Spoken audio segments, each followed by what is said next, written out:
Welcome to the Planet Amazon podcast with Adam Schafer, where we explore the world of Amazon and other e-commerce marketplaces. Join us as we delve into the latest strategies and tactics for successful selling on the world's largest online marketplace. Hello, I'm Adam Schafer, and welcome to Planet Amazon, where we talk about all things Amazon related. Today we have a great guest. We're going to be talking about advertising, which we haven't really talked that much about, but it's a huge part of the Amazon ecosystem, and it's a really important way to grow on Amazon. But doing it right is the hard thing, and it's complicated, and it's, again, ever-changing as everything is on Amazon. So I wanted to introduce our guest today, Sami Akhtar, and Sami Akhtar is from Regrow Media. And Sami, thank you very, very much for joining us today on the podcast. We're excited to have you here. It would be great if you could tell the audience just a little bit about yourself and also where you're located. Yeah, Adam, thank you so much. I'm really excited for the podcast. Thank you so much for having me today. My name is Sami Akhtar. I'm joining straight from India today. So a quick introduction about me. I started as an Amazon seller in the year 2017. And I ran my first brand for almost 2.5 years, scaled it to almost $600,000 a month, then exited from it. And finally turning into Amazon advertising agency. That is what we are doing right now. That's great. And you're doing this all from India, which is interesting because so many of the Americans, and we're focused mostly on North America, we work with so many folks that are offshore. And, I think there's sometimes a fear, oh, I'm working with somebody in a different country, are they going to, what's it going to be like? Are we going to be able to communicate, the time zones? What have you seen? Because I think, there's always the, should I or shouldn't I? Obviously you're going to say we should, but, what are the benefits of working with somebody in India? Yeah, actually, that is kind of opposite because I am high on caffeine always because I have to wake up at night sometimes because the time zone is so much different, right? Because here right now it's around 8 p.m. in the evening, but I think it will be in the morning time at your place. So it is always kind of that kind of difference, but it's always excitement to work with someone who is abroad and talking to them, listening to their problems, solving that. And obviously, I think staying abroad or a different time zone is not going to be a problem. After all, it is about solving problems and staying on top of it, right? And do you see, again, culturally, Amazon is Amazon, right? Like, so I think that's what people have to get beyond, because people say, well, how are they going to understand the American market? And really, you're looking at things on Amazon to help you along the way. It's not, oh, people in America like this, and people in India like this, and people in this country like this. You're looking at keywords and buying behavior. Yeah, I think Amazon, when we started on the year 2017, obviously the marketplace were different. Right now, if we look at Amazon, especially Amazon is expanding globally to so many countries right now. But when you look at the algorithm, it is same, right? It is same in Amazon.com, or we talk about Amazon.in. It is similar everywhere.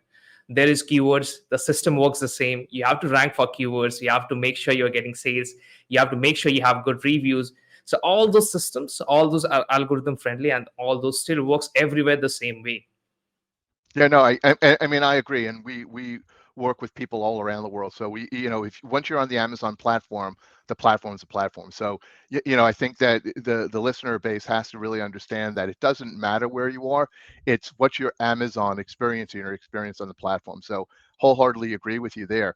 Now, when it comes to advertising, it's become so important. It's such an important part of Amazon, where I think sellers, historically, when they came on the platform, were saying, hey, I just need a really good product and good content and it'll sell.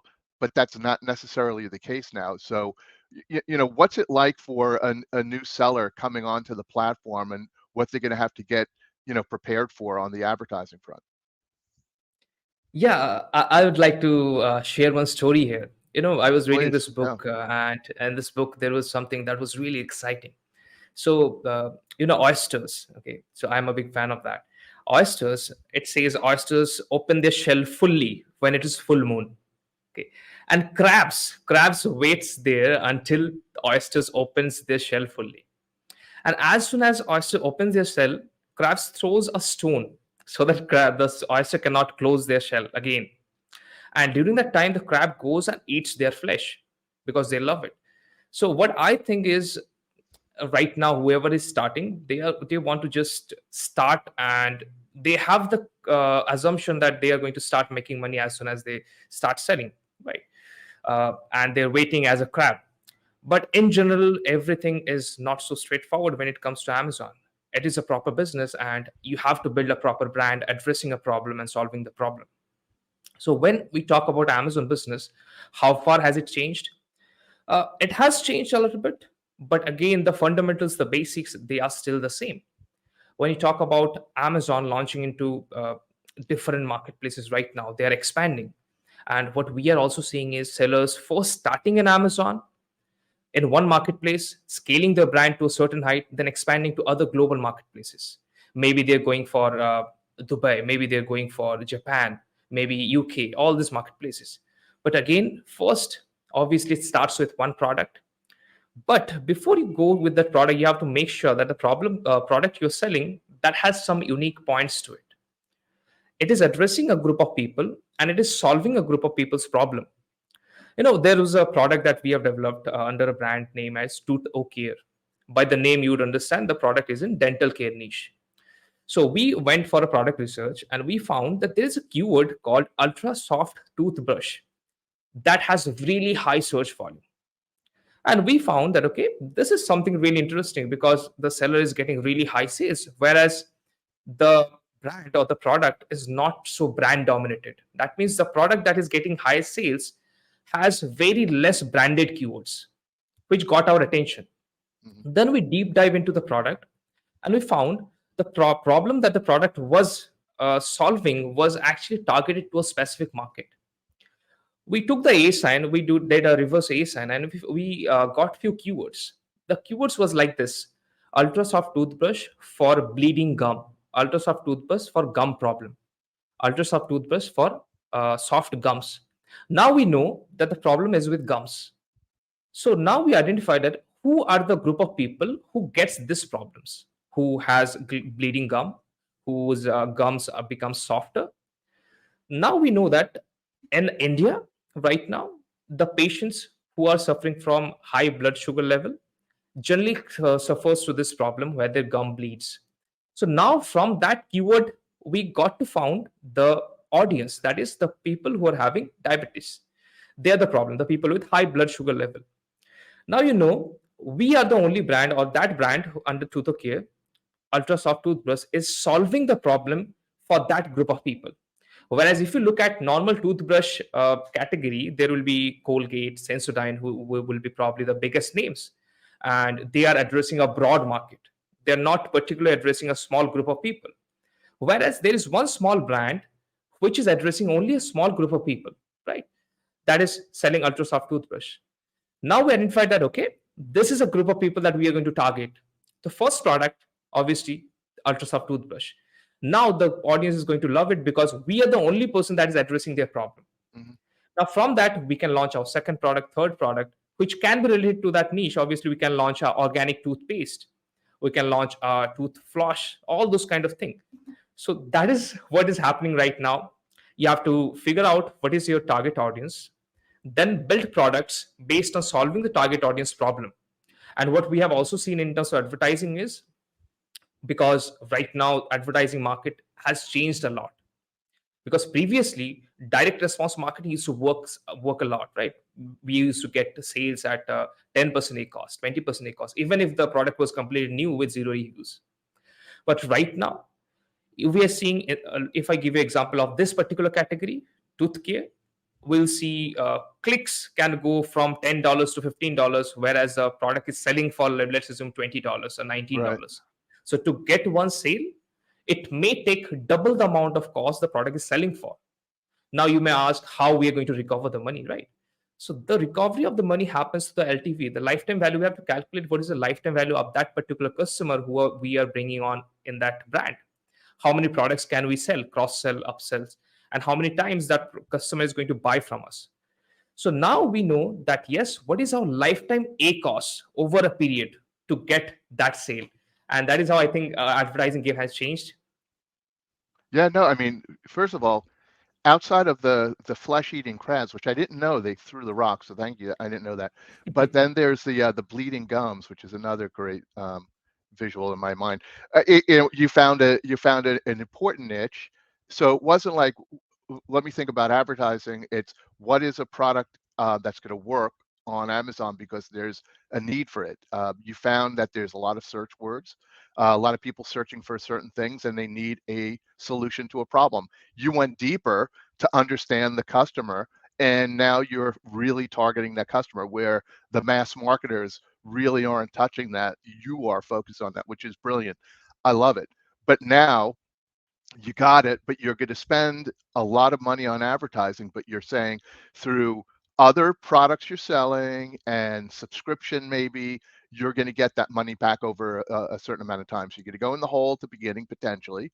Doesn't mean you have to, but you might. And you're going to sell and make more over a period of time. Got it. People have to understand that's the old direct marketing philosophy is like, how much do I have to spend to acquire? And then what am I going to make from that customer in their lifetime? Or the lifetime is a year or 2 years, whatever you want to call it, which is great. That's awesome. And so your company owns that product, or you did that for another company? No, we did that for a client. We don't own it right now. Okay, that's great. Awesome. And so they're still doing well? Yeah, I think they are doing really well right now. They have launched a couple of product groups right now and doing really good. So when you found them, did they come to you with like, we have this product, or did they say, hey, can you help us come up with a product? How did that work out? Yeah, so we had one client who was trying to get into this market, and we did the research for them that, listen, this is something really interesting that we are looking into right now, and I think this is something that is going to fit you really well. So we first found the keyword demand. Then, following that keyword demand, we found the product. And after that product, when we did the keyword research, we found the problems that the product is solving. And that is how we got into this niche. Yeah. So Sammy, they they didn't come to you with the product and say, hey, can you help us figure this out? They said, hey, can you help us figure out what product we should sell because we want to Yeah, get into Amazon? exactly. Yeah, I mean, that's awesome. And so that's great. And what tools are you using to figure that out? Are you using like Helium 10 or Jungle Scout? What are you using? Yeah, I think there are a lot of tools right now. And for that particular case, we use Helium 10. Then we use Data Dive to further analyze about the keyword demand and all. But I think pretty much these two tools we have been using for a long time, and they are giving good results as well. That's pretty cool. Okay, well, that's a really interesting story, and thanks for telling us about it.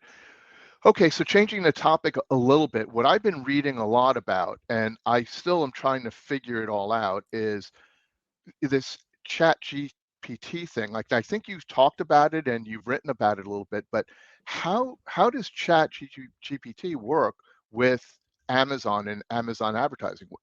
What's the story on that? Because I use it to write Yeah. articles, but I don't know how does it work with advertising? Uh, we did one program about ChatGPT, in that how we use ChatGPT is not really in advertising, but we found a really good product out of it. The product was beeswax wraps. So these are those wraps which are used to cover sandwiches and all, right? So we So asked ChatGPT. you use chat for finding a product. It wasn't actual the PPC Yeah, advertising. Okay, got it. no. So we asked ChatGPT that tell us the hot niches right now in Amazon. So it suggested few hot niches. Then we further asked them by selecting one niche, that what are the good selling, high demand, low competition products in this niche. Then by that, after coming and filtering down, we got into a keyword or a category. Then we use Helium 10 to further analyze that category to find which products are going good in that market. And by that, we found beeswax wrap. And then we use other tools like Data Dive to further analyze whether this product is good to launch or not. So that is how we use ChatGPT. Right now, we are not using ChatGPT so much for advertising. Uh, Yeah, I think that But was it for accelerated. ChatGPT. I didn't realize that. But I keep on seeing, oh, use ChatGPT for PPC advertising. Maybe it's going to help you find keywords faster. I don't know. It's kind of still a mystery to me. But I've been reading about it, and I've been taking a few courses on it, and I'm trying to understand all the different applications for this and other AI. Mhm. But you use it to accelerate your product search. Yeah, You were exactly. trying to I think uncover new products.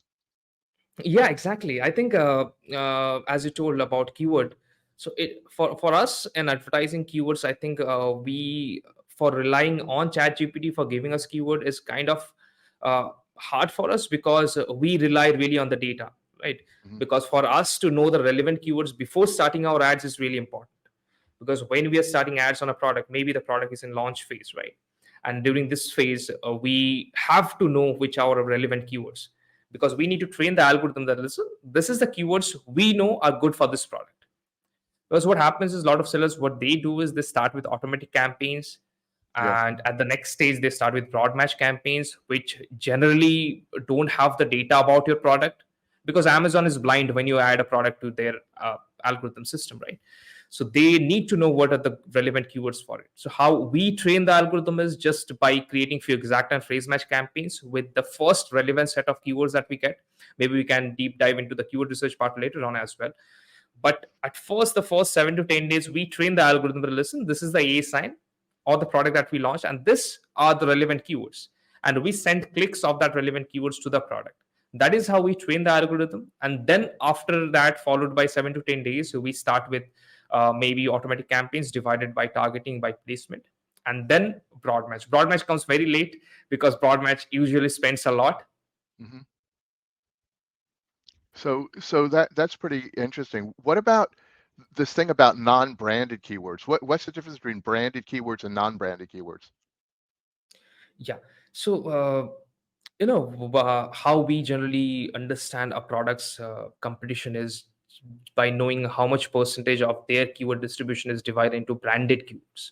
Now, when I call branded keywords, what do I mean by branded keywords? I was talking about a brand Colgate, right? Right. So when you talk about toothpaste or toothbrush, so customer go and search for Colgate toothbrush or Colgate toothpaste, right? And whenever we go and do a reverse ASIN, if we see they have a lot of keywords with their brand name suffixed to it, that means that is a branded keyword for which customer calling with their brand name. Let's say example of tiffin box, okay? So or lunchbox. So in lunchbox in India we have a very good brand called Tupperware.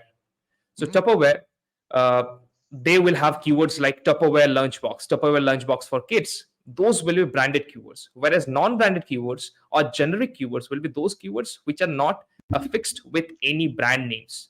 They're more descriptive. So yeah, that's more descriptive and that's more broad to the market. That means that is not specific to a brand. So when you're working with a client and they Mhm. don't have a well-known brand, but they are well-known brands in their category, are you trying to go after those branded words and have them show up where the branded products are? Is that what happens? No, generally, what we have seen is generally we love to see the data, how the data is coming, right, and make the decision based on the data. So let's say we are running ads for 2 3 months, and we have enough search terms in our in our reports that we can check out, and we find out those keywords which have our brand name affixed to it, and that have got more than 1 or 2 sales. Now, for brand name, we can go as low as 1 or 2 sales because that is obviously our brand name, right? And those keywords we separate out, or we just copy it out in a separate sheet and name it as these are our branded keywords. And also we figure out those keywords which have got 3+ conversions or sales. Those we call it warm keywords or hot keywords. So this two keywords behaves the similar way because this will have less cost per click and less a cost. So how we do the branding is we generally call it omnipresence. So in this we make sure for this keywords, first let's talk about the branded keywords. We have to make sure for this branded keywords we are taking as much placements as possible, starting from the top, the headline search ads or the store spotlight ads with the custom image. Then we are followed by the sponsored product ads. Then we have the organic listing. Then we have the video ads. Now video ads takes two position, right? It appears very big when you see in mobiles. Now, if you're looking from the top to the bottom, you will see more than 70 to 80% space in the search page is being covered by our brand product. Hmm. And the more they can see your product, the more conversion it is. So that is Yeah. about branded keywords. And the second stage is of this omnipresent strategy is warm keywords, or the converting keywords, or what we also call it graduated campaign or graduated keywords.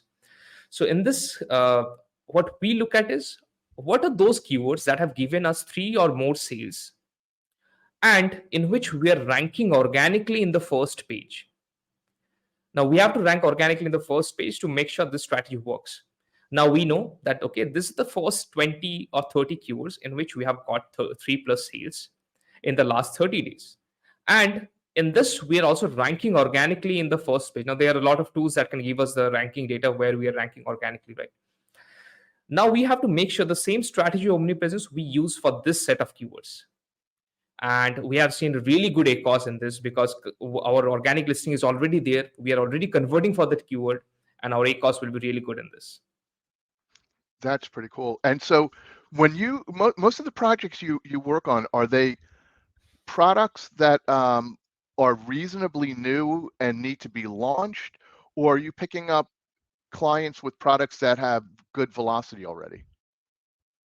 Yeah, it's kind of mixed because if it is a well-established brand already, they also need to launch products. So we are working with both of them, uh, whether it comes to a product launch, new product launch, or whether it comes to a product which is already selling good, to just optimize their ads. So yeah, we are working with both of them. And There's both. obviously when it comes to a new product launch, you will see the graph. It is really at the top, right? The ACOS will be high at the starting. Then obviously it will take time to come that down with more reviews, more optimization. But slowly the ACOS comes down if your product has good search volume and your product is differentiated. If the product is differentiated and targeted to a particular market, then we have seen the curve drops really quick. Okay, really quick, because I mean, we've launched products and it takes a while. I mean, Yeah. it's not, again, people think it's overnight. I don't know if it's how that relates to the crab and the stone thing, but it could take a while. And you have to have some staying power to do it. I mean, it's Yeah. not a one and done. I'm going to spend a lot of money this month on advertising, and then next month I'm going to cut it in half or cut it down to zero, and it goes away. So you got to stay with this thing for a while. We found that anyway. But I think that's pretty standard, but spending 30, 40, 50% ACOS on advertising is tough, especially with the margins these days. But like you said, that lifetime value is huge. Um, but what's your advice to people in general that are selling? So there's like 2 million sellers on Amazon, and maybe there's a few 100,000 that are super active. What's your advice on advertising in general? What do you think that they're missing on? What's your words of wisdom for the other sellers out there on PPC advertising? Yeah, I think for ads, the job of ads is to bring traffic, right? Ads is not going to make your traffic convert into sale. It is your listings job to convert to a sale. So we have seen few problems are there with advertisers, right? First thing, what we call CTR, or click through rate, as a doctor of ads. Okay, so CTR can tell what is wrong with your product or what is wrong with your ads or listing. Now, how that works is, let's assume your CTR is coming very low.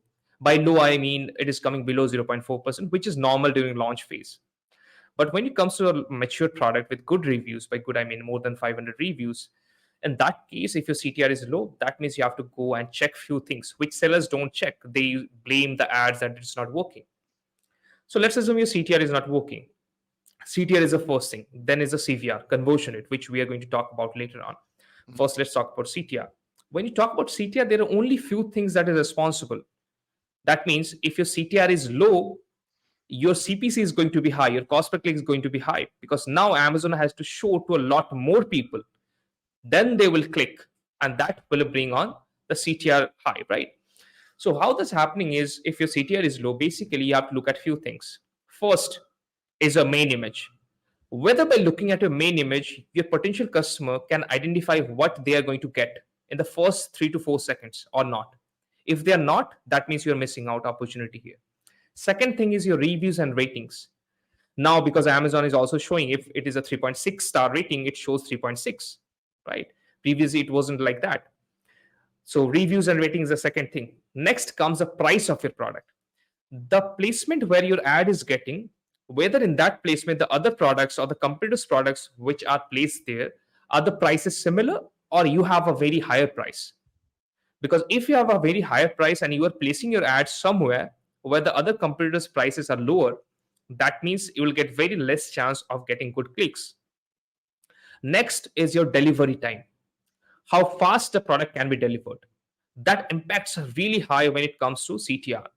Next, coupons. If you're running in digital coupons, that also impacts your CTR a lot. Now, this are few things that comes to your own hand. You have control of it. There are other things which you don't have control of it. That is, if your competitor is changing something in their listing, whether that can be your main image, whether that can be the prices, or if they're accumulating some higher number of reviews at some shorter period. All this impacts CTR a lot.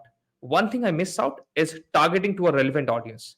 If your ads are not targeted to a relevant audience, your CTR drastically drops down. And that impacts your ads overall score as well. Because advertising is, after all, an algorithm, right? It learns himself. So So, if so you're you're saying not number targeting one a is that relevant you audience, got to make sure you're targeting, right? yeah, That's key. yeah, That'll screw you up. But so it's targeting, but number one, you're saying you got to make sure that image. If you have a low CTR, you got to make sure your content is good. So your image has got to be great, and then you're saying, okay, I got my image, it's awesome, but now I need to make sure that if I have bad reviews or I don't have many reviews, that's going to hurt. yeah, So that reviews and ratings is a big deal. Then is your price way out of whack? Now there's always a good, better, best. Do you want to be the premium guy or the opening price point guy? But if you're way out there, it might not be that helpful in your CTR. So you got to understand that. Then if you're not shipping Prime, and it's going to take days and days and days to get the product, you'll find that things that ship faster usually have better click through. And then you're going to say, okay, I have my image, I got good ratings, I have, I think, a fair price. It's right in there with everybody else. I'm Prime, um, I'm targeted. I should be okay. It should help my click through rate. yeah, Did I miss definitely. one? Okay. Okay, so good. That's good. That's really helpful. We should definitely spend more time on that. And then you're talking about the conversion rate or the CBR. So give us the breakdown there. That's good stuff. Yeah, I think conversion rate is a very important metric, not only during ads, but it is also a very important metric when we talk about scaling your ads.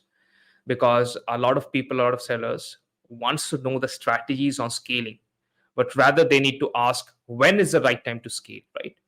So when it comes to conversion rate, because you have brought in the traffic in your listing, now you have to make sure that the traffic is converting to a sale.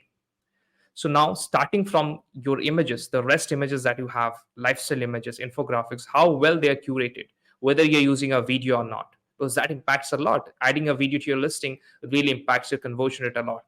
Then So now coming you're down, really refining your content, was what you're saying. yeah, Okay. exactly. You need to refine the content right now because the customer is right now in your listing, and you have to make sure they convert well. So starting from all this, then you have a brand story, A plus content, all those things needs to be proper in order. Comparison chart, where we talked about increasing your lifetime value, increasing your Mhm. uh, cross selling and upselling, right? So comparison chart is really important now. Premium A plus content, you get the opportunity to get premium A plus content, for which Amazon used to charge a lot back then, Yeah. right? If we talk about, so right now they're offering it for free. So I'm not sure how long they are going to offer it, and if you're getting the opportunity, you should use it right now. So all this Q&A section is really important. So Q&A section not only impacts customer behavior of purchasing, but it also adds up in your listings SEO, which a lot of sellers don't talk about. So make sure all these are optimized, the first page reviews as well, in order to get a good conversion rate. I mean, so CTR, CBR, you got to have click through to get conversion, and then you need higher conversion rates. And that content, you talked about the premium A plus, and it's amazing that it's free, but you need to have certain stats. Like you need to be, for a brand, you need 16 A plus pieces of Yeah. content out there in X months or something. Like it's not a slam dunk that everybody can get it, but I think if you can get it, you should use it. for sure. So that, that's pretty cool. And so we talked about, CTR, we talked about CVR. What else could brands be doing to promote their product? Are you doing off Amazon? Because that's what we hear a lot about these days, is off Amazon advertising. Is that a waste, or is it important? Would you focus more on the Amazon advertising first? What's your philosophy? Yeah, actually, what we have seen is Amazon loves signals from different sites, right? They want you to bring on traffic of your own, and they are rewarding now as well for that. Amazon have launched their brand referral bonus program as well, which if you're bringing traffic to Amazon and that is converting, Amazon is going to give you an average of 10% back to you. Now, what we have seen is we have tested a lot of things, starting from TikTok ads, starting from Facebook, Google ads. But so far, Google ads converted the most because it is obviously again the search intent buying, right? So we use a couple of tools. Lastly, I think we're using not sure exactly Amped, I think. Yeah, I know So Amped that is right. tool, Yep. yeah. So that tool really helped to connect all those, the backend of Amazon plus Google Ads. And how we did was each keyword for each campaign, and those keywords will be the first relevant set of keywords that we identified as the most relevant. So how we identify the relevant keyword is just by figuring out, okay, if these are our top 10 competitors and these are the keywords, then minimum competitor, we have to check out how many competitors are ranking for that keyword in the first page. And if we see more than 3 to 4 competitors are ranking for a keyword in first page, which has a good search volume, that would be a relevant keyword for us.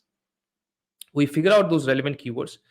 Each Google ad campaign will have only one keyword because we have to make sure which campaign is driving sales.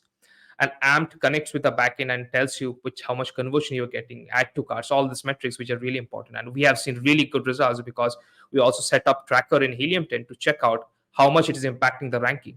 And trust me, it is really helpful when we launch a product. And also, if you want to continue, if you're getting good ROAS through your ads, obviously you can continue running the ads. Yeah, but when you start a product, would you start with Google? Would you start on Amazon, or are you just doing both? Yeah, we have to do both. We have tried both, at the same time, and that gave the best result because Amazon's traffic is the highest converting traffic, right? Right. And the only reason we are bringing Google Ads traffic is to show Amazon that, listen, we have different signals that we are sending to this product, and this product is really relevant. In order to make sure during the launch phase we get enough juice from Amazon also, we tried running Google Ads as well. Same time we run Amazon ads targeting the similar kind of keywords. Yeah, so there is a benefit. Amazon loves that outside traffic, right? So they're going to reward Yeah. you. It's important. And people just like, oh, I don't want to spend more. It's going to be lower conversion.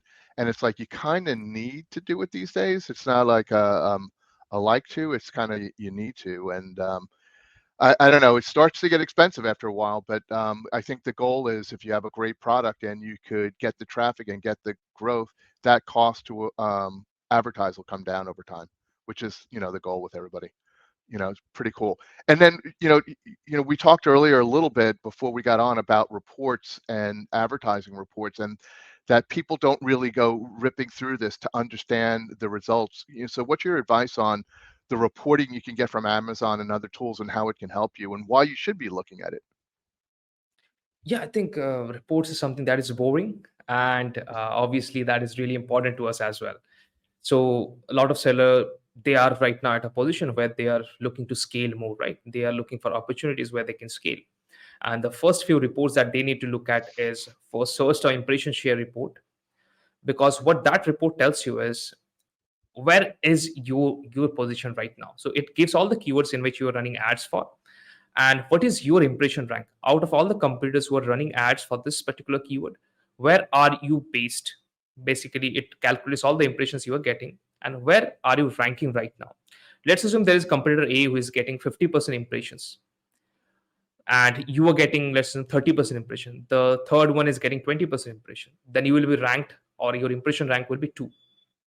And it also gives you your A cost. You can calculate your conversion rate. And that is how you know that, okay, if there is one keyword where your impression rank is maybe 4th and 5th or 6th or 7th, whereas your ACOS is good. And then you can figure out, okay, this is a keyword where I'm converting good, but my rank is not at the top. So there you can find out in which campaigns that keyword is being used and simply increase the impression of that keyword by increasing the bits. Now, because your listing is already converting, you have a good ACOS, your CTR is good, obviously you're going to get more impression out of it. That is the first thing of scaling that we have seen. And obviously, when you start scaling a campaign, you have to make sure your listings conversion rate is good. Because without a good conversion rate in a listing, if you start scaling, it will cost you more than you have assumed. Another So report. can you just tell us the name of that report again? Because we want to put that in the notes so people click to it. So just what's the name of that report? The report is called Source Term Impression Share Report. Source time impression. Okay, awesome. We'll include that. Thank you. That's awesome. Keep on going. Yeah, there is another report called Category Benchmark Report, because a lot of sellers ask, how am I performing amongst my competitors, right? So we obviously got a new set of data, search query performance dashboard, which is a really good data sets that Amazon is providing, where we can check out our category level conversion. We can check out our AA science conversion, which keywords are converting for each AA science, which is really good because Amazon is giving you, these are the keywords, this is the your conversion rate that you are getting, this is how much purchases you are getting. That is really valuable data. But when we come to ads dashboard, the report, the one report that we loved really good is category benchmark report. So in the category benchmark report, what Amazon does is it divides the competitors in three peers: top peer competitors, medium peer competitors, and bottom peer competitors. And it also gives how much impressions they're getting, what are their ACOS, and it also gives you your ACOS and your how much clicks you are getting. Now you can compare yourself that, okay, where I am placing myself, whether I am at the top, whether I am the bottom, or where I am in the medium.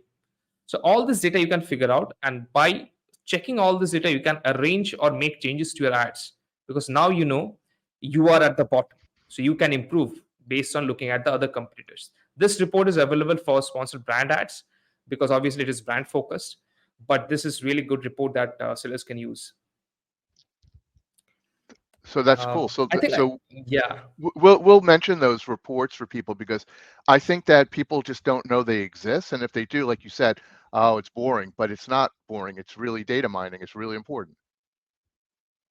Yeah, actually, that 100% agree on that. And also, there's another report I think that is called Purchase Product Report, because Amazon now we have this option, right, where we can showcase our other products.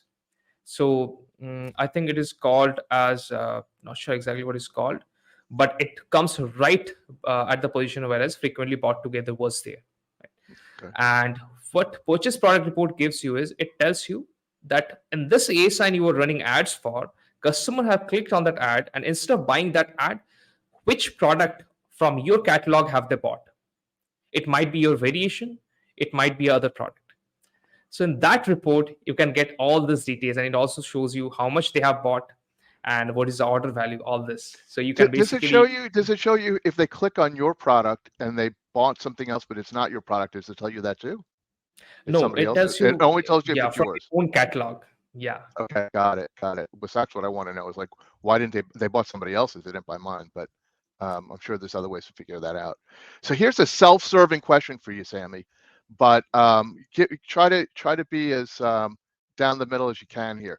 If a seller wants help with the things we talked about, whether it's PPC, PPC off Amazon, PPC on Amazon, helping you get ratings, helping you launch a product, what should they be looking? Because there's so many different agencies out there. What are the red flags if they're talking to an agency and an agency says X, you would say, I don't know, I'd be careful about that. So and then tell us what you should be looking for. Yeah, I think the first thing they should look at how they are checking your data. I mean, they should know how your account was performing before and what are the aspects they can improve, because they can't see a brand from outside and tell that, okay, this is going to scale to this amount. They need to know the data, right? And that is why we give really importance to reports, and seller has to give importance to reports because report tells everything about your account. So it can give you all the data, right? So by looking at the every agency should look at the data first, that what are the listings conversion rate, because now search query performance dashboard is there which tells you exactly what is the listings conversion rate on the base, because search query performance doesn't give you all ad types data, it only gives you sponsored products data and organic data. So first, checking out all the reports, how the account was performing, what are the aspects that needs improvement in account, right? Because each AA sign, they can only grow if the conversion rate is good. And trust me, every agency wants a client with really good conversion rate, and it is hard to get to, right? Because they have to constantly optimize it, suggest the client that, listen, this is what is not working, and we need to make sure this is changed so that we can get a better conversion rate. Because ultimately, for ads agency, we or for a media buyer, we can buy the traffic, but it is your listings job to convert. So we have to make sure we suggest the client that what changes needs to be done in that particular listing. So staying on top of what is working right now in Amazon is really important for agency. And also Amazon has their own programs, right? Amazon has their catalyst programs where they rate agencies based on their performance and case studies. And which I think they are called partner programs, something like Right. that. Yeah. And yeah, so that is really important, because if Amazon is rating someone as the winner or the second winner, that is really important, because Amazon, they do all the cross calculations, right? So all these things are available right now for sellers to cross check whether that agency is going to help them or not, But and a big red figuring flag out. would be you're talking to a prospective agency, and they say, hey, we'll manage your stuff, we'll help you grow your business, but they don't want to really look at your data to start with. They don't want to do the audit. That's kind of a red flag, because possibly what are they going to improve upon? Yeah, exactly. Okay. So looking at your data is really important, and if you can't suggest that these are the points of improvements, right? I think our audit should be like this way: that okay, we have audited this account from the ground, and these are the points of improvement that needs to be done in order to get to this goal that you're looking at. And what is a reasonable goal? Because we have, when we started, we have worked with a lot of clients which were kind of just starting out in Amazon, and their mindset is completely different from a seller who is already established, because they know how ads work. So talking to them versus to an established seller is completely different. So when you're talking to an established seller or a brand who is well present in Amazon, we have to make sure we talk about the data. What are the things missing on this account? What are the things needs to be added in order to get to your goal? And what is the possibility of getting to a goal? Whether the target that you're setting is reasonable or not. So those are things I think, if you're not getting from an agency, that is a red flag that you should look at. I mean, that's great, because again, I think there's so many different agencies out there, some that are very specific PPC, some are specific Amazon, some are we do it all. And I think the biggest thing is, if we need help with our advertising and we're trying to get it better, without looking at that information first and just saying, hey, no, we're going to sign you up and we want X% of sales, maybe you should go the other way, is my thinking. Yeah, definitely. That's pretty cool. And so with that, I think we got to start wrapping it up a little bit, because we're going to run short on time. But so what are some other things that you want to leave our audience with today about advertising and Amazon? Because I mean, we love Amazon, it's friend or foe sometimes, because Amazon is, this incredible platform. $600 billion of merchandise goes through it. It gives you an opportunity to market, has a huge audience, but it's complicated and it's hard to navigate. And people like you and people like our company help brands, navigate that landscape. So we love it, and we could talk about it all day, but give us something to maybe close on, some helpful hints. Yeah, obviously.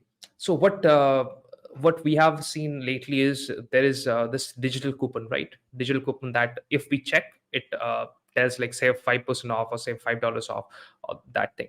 So if you have that thing on your listing or your AA sign, and a customer jumps to that listing and without purchasing they go back, then that product shows on your Amazon homepage whenever the customer lands back to Amazon. And we have seen that only works when you have a digital coupon on your listing. So make sure, if you want to use free Okay, traffic by so Amazon, make if you sure. want to be promoted by Amazon, if they have a digital coupon, if they clicked it but they didn't buy it, Amazon's going to push it in front of them on a regular basis. That's Yeah, brilliant, man. and in I the love it. homepage, yeah. Yeah, no, that's great. I didn't know that. I don't want to tell people I didn't know that. I didn't know that. That's good information. Thanks. But I do see it, because I click on a lot of stuff and I'm like, why did they put that and not something else? And you're probably right. Yeah. Yeah, I can tell you are a frequent shopper, because I can see all those goodies at the back of your studio. Oh yeah, no, I know it's depressing. I get in trouble for that. There's an app that tells you how much you've spent on Amazon, and I deleted it. I don't want to see it. So so that's awesome. So if anybody wants to get in touch with you, what's the best way to get in touch with you, Sammy? Because I mean, I definitely want to talk more after the show because we definitely would be interested in working with you on some stuff. But tell us, I want to engage. I want to talk to Sammy and talk about advertising. How do they get you? Yeah, I'm mostly available in LinkedIn. You can search Sammy Akhtar, SAMMYAKTHAR. Sammy Akhtar, I'm available in LinkedIn. I have a YouTube channel by the same name. Everywhere, just search on @Sammy Akhtar. I'm available everywhere. You can, you want to work with us, you can find out regrowmedia.com. Yep. Cool. Regrowmedia.com. I'm going to go there after this. This is great. I'm so happy to have met you. And I know, again, you could talk about this for days and it's awesome. So if people want to learn more, talk to Sammy, seek him out. With that, we're going to wrap it up. Thank you very much for joining us today. I really enjoyed it. Yeah, thank you so much. I'm really excited for the podcast. Thank you so much. Cool. Thanks. Thank you for watching another episode of the Planet Amazon podcast, where we talk all things Amazon. If you want to learn about how to accelerate your sales on Amazon, visit Phelps United's website at phelpsunited.com.